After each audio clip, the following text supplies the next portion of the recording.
Assalamualaikum warahmatullahi wabarakatuh. Tapi pun saya Ginda Ansori WK menyampaikan keberatan secara terbuka pada Ketua Komisi 3 DPR RI.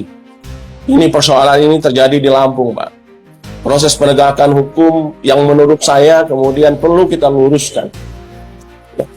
Di mana seseorang membeli tanah, mengeluarkan duit 650 juta hingga miliaran karena dia harus bersidang untuk mendapatkan haknya di Mahkamah Agung. Ya. Berapa banyak biaya yang keluar di situ sampai PK dan menyatakan bahwa dia yang menang sebagai pemilik hak. Ya. Dan dinyatakan bahwa tergugat melakukan perbuatan melawan hukum. Tapi hari ini, Pak, dia ada di penjara. Karena apa? Karena diduga korupsi dan dituntut hari ini.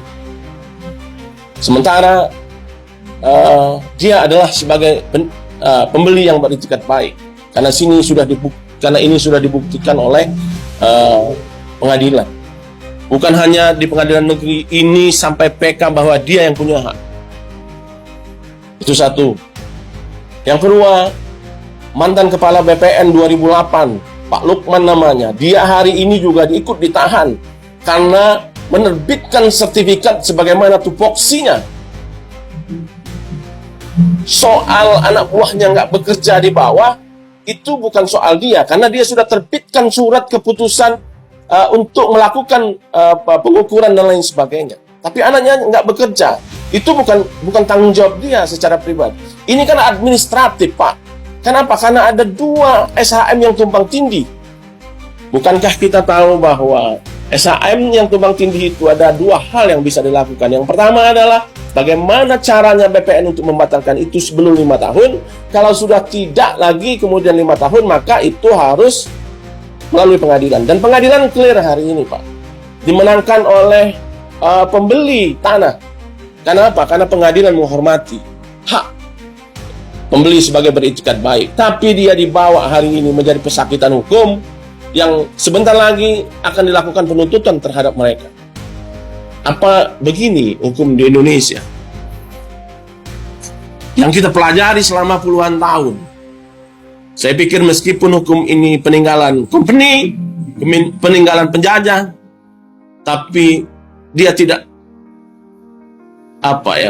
berperilaku, ya, dia tidak kemudian bersifat seperti penjajah dalam penegakannya. Mungkin ini menjadi catatan. Ya. Orang akan berhati-hati membeli tanah.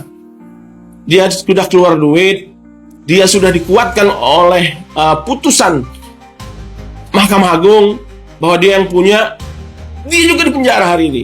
Jadi aneh, Pak. Habis itu, di dalam putusan itu diperintahkan kepada Kementerian Agama, Kementerian Keuangan untuk menghapus, mencoret aset itu sebagai aset negara. Tapi tidak dilakukan, malah mereka jadi ditahan di tindak pidana korupsi.